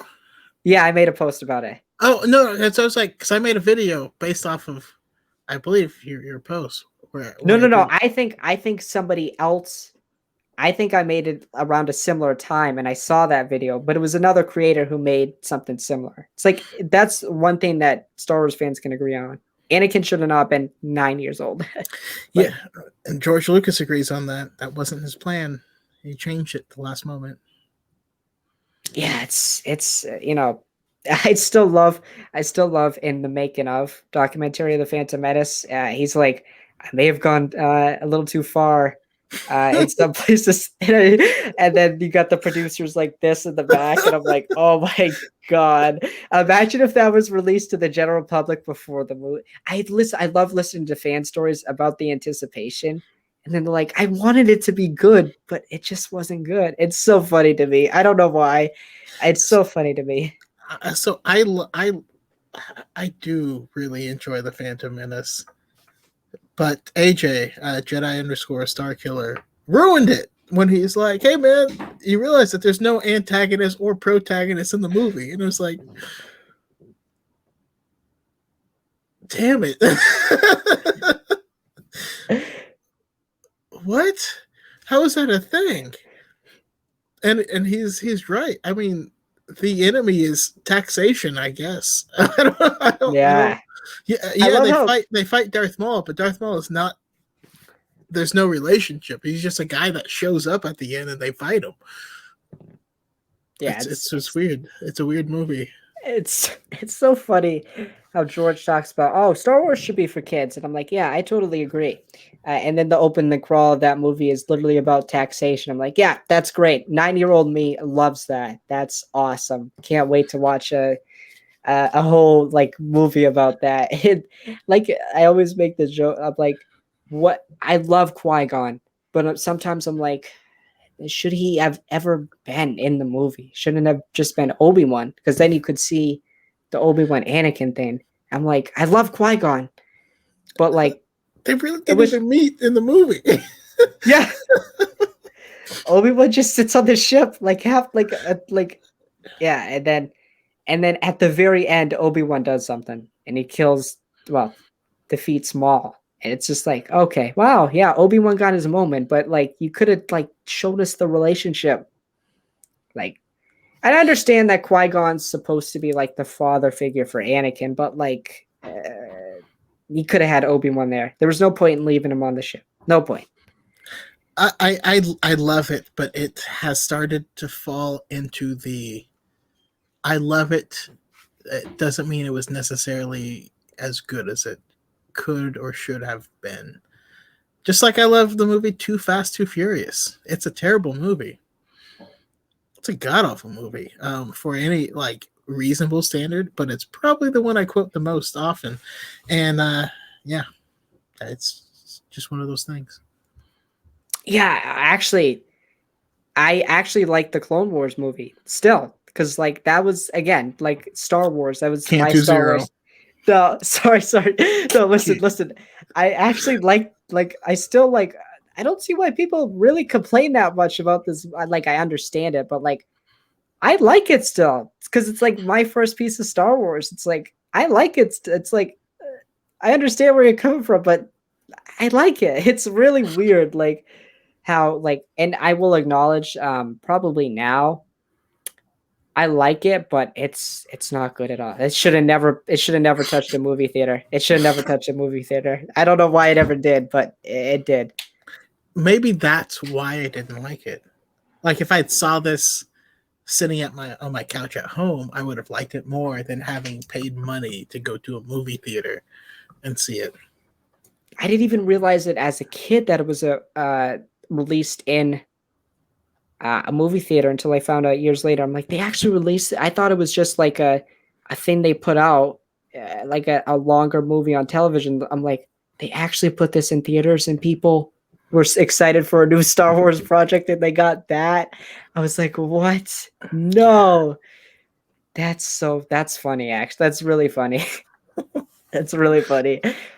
No, it's just I couldn't imagine like somebody going in the theater with their kid to see it, and then they just see a baby Jabba, and they're like, "What is happening right now? What is happening?" It's so funny. That's As, funny. as soon as Zero started talking, I was like, "Yeah, I'm out. Can we wrap this up?" Like, It's weird. Uh, oh yeah, somebody said no. It's no joke. It's because Lucas walked in to a screen of the first 3 episodes and said, "Yeah, we should make a movie." That sounds like a George thing to do. Be like, "Yeah, we intended this on being a television show, but you know what? Let's make it a movie." I will give George credit. He was always beyond his time, like thinking wise. Like if George had the technology to make the prequels now, like the technology we have today to make them mhm. now, I feel like they, because like the Phantom Menace, like it looks kind of dated. It kind of looks dated now. So does Attack of the Clones a little bit. Uh, Even as they say, look now, what you're saying is absolutely correct. He had to wait until the '90s for technology to be close to be able to do what he wanted. So yeah, yeah, it's interesting to see. I've always been fascinated when he talks. It's like listening to a professor who's been through it all. It's just like it's just amazing to hear him talk. Obviously, I don't know. I'll never know what his actual thoughts are. I'd like to actually like him write what he actually thinks about Star Wars now. I definitely know it's not the way he intended it to go, but I just would like to hear what he has to say. I don't know. I don't know what he's thinking though about it. I mean, he did say that he doesn't think people would like what he would make, but I think he would.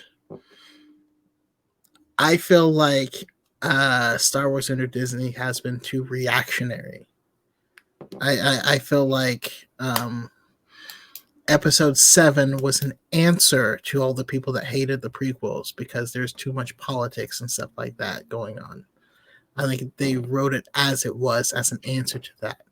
And then people were like, it's too much, it's too similar to this. And so they answered that with The Last Jedi to break with convention. And then people said, oh, well, that was too different. And then they answered that with Rise of Skywalker. George Lucas doesn't answer fans. He has said in many interviews of like, no, I'm going to tell the story I want to tell. That's it, for good or for bad. So it's, yeah, we can go either way on it. We'll never know. Yeah, I guess that's my biggest complaint with the sequels. I feel like even with all the problems the prequels have, the sequels to me, it feels like JJ threw a baseball to and I'm not blaming it solely on these guys. It feels like JJ threw a baseball to Ryan. Ryan like partially caught it, but then dropped it at the end. Like, I'm gonna take some of your ideas, and then Ryan threw it to JJ, and JJ is like, you know what, we're just gonna go fan service as much as possible, and it's like it's really weird. Brian It's threw it really back weird. to JJ, and then JJ was like, let's play basketball. Yeah, yeah, yeah. No, it's and that's and I agree that Disney has been very reactionary. Now, I think a company should, listen to fans, but to a certain extent. Like, if And yeah, I think we've hit maximum. I think we've surpassed that though, because now there's people that anytime Star Wars posts anything, they just do copy paste. They have bots that fill comment sections and all this stuff. And I understand their goal is to send a message, but you have to understand, like, the most important thing when sending a message is to understand what is the message that you're sending. You're going to do this. How are they going to translate it? And if you just spam all of their comment sections with garbage that is unrelated to what they're talking about, that is going to just tell them that this source is unreliable and that we need to just ignore all of these comments and just proceed, because I don't know. None of this can be yeah, used. yeah. It's really unfortunate because I do think I've said it a lot. The sequel trilogy is my least favorite trilogy. Now there are Same. I love Kylo and Rey. I actually do. I think Daisy and uh, Adam did a fantastic job. But the thing that sets apart, uh, I think at least the originals, is secondary characters. Han and Leia. I liked Finn a lot in The Force Awakens, and I said this a lot. I think the Canto Bite is some of my least favorite Star Wars. Now, I like the concept of space Las Vegas a lot. It just And in Star Wars, I always like the subtlety of talking about important real world issues. Like, and Canto Bite, I feel like the thing with the horses and slavery, it kind of, I don't know why, to me, it just kind of hit too much on the nose. And that's not a bad thing, but like, I like the subtleties about that. And I just feel like it was too much on the nose. I don't know why, but it just, like, oh, rich people bad. Rich people can exploit, uh, you know, uh, like animals or people. It just, I don't know. It felt weird. I don't I, know. I, okay, so I have to also say that part of the backlash against The Last Jedi has to do with the time period with which it came out, with the political ideologies that were prevalent at the time, with the Me Too movement, and all that stuff. Because there are certain things where I see, people are like, oh, this is anti-capitalism, was the message. I didn't get that at all. This was people exploit other people, and it's bad to exploit people. That's not limited to capitalist societies or anything like that. Um, they're treating race horses badly. That's not new. It's a bad thing. They're using child labor. That's a bad thing as well, but that's Yeah. not assigned to a single specific political ideology. Um, I also see people who are like, oh, but it's just a feminist agenda. At no point does any woman put down any man in that film for being a man or implying that they couldn't. Only a woman can do this, or you can't do this because you're a man, or men are weaker, or at no point is that ever implied or stated or anything like that. Like, even close. It just happened. The movie came out, which, by the way, that doesn't mean that's not, it was written well before this and was shot well before this, but it came out around the same time that a lot of women were coming out about abuse and stuff like that. It just got caught up in that storm. It's not related to it at all.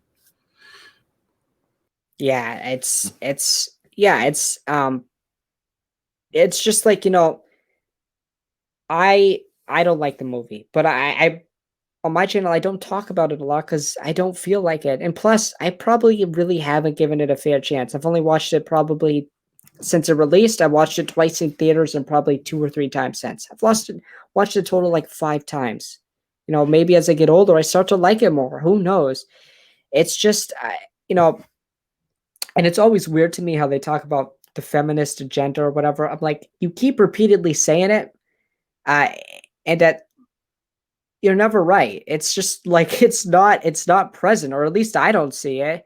It's like they're not taking over. It's like it's not happening. I don't know what you're seeing. I really don't. I don't know what they're seeing. But it's good to talk to people like you that can see beyond bias, or at least recognize it and move forward. Yeah, I just, I I just, like I said earlier, I'm gonna speak my mind on what I think is personally right, but I'll take criticism if I'm wrong about something or if somebody disagrees with me. Willing to have a discussion. It's just that's how I feel about it, and I definitely think you feel the same way. And I'm definitely going to continue it moving forward because I've met some great people in this community. I never thought I'd meet great people, so it's been really fun. I'm going to continue to do it just as a passion. I never intend to be a content creator. Maybe one day, who knows? But yeah, I guess now we can wrap it up. I guess tell them where they can find you, and yeah, tell them where they can find you. Yeah. So again, I'm Darth Choco on TikTok. I am Darth Chocolate on YouTube. Those are my two primary things. Yes, I have an Instagram and a Twitch. I might be doing more with them in the future, but as it stands, you could ignore them. So I'll just keep going. All right. Want to thank everybody who came out tonight. You guys were great with questions. You made me laugh, so I appreciate it, and appreciate my friends coming out to watch. I know you guys have become big fans of Darth Choker yourself. Even though you don't know anything about Star Wars, you just like him a lot. They like your personality. So, yeah. So Well, thank you, thank you. everybody. Yeah. So, thank you, everyone, and yeah, I'll be back probably tomorrow for a March Madness podcast with me and my friends. So, everybody, have a nice night.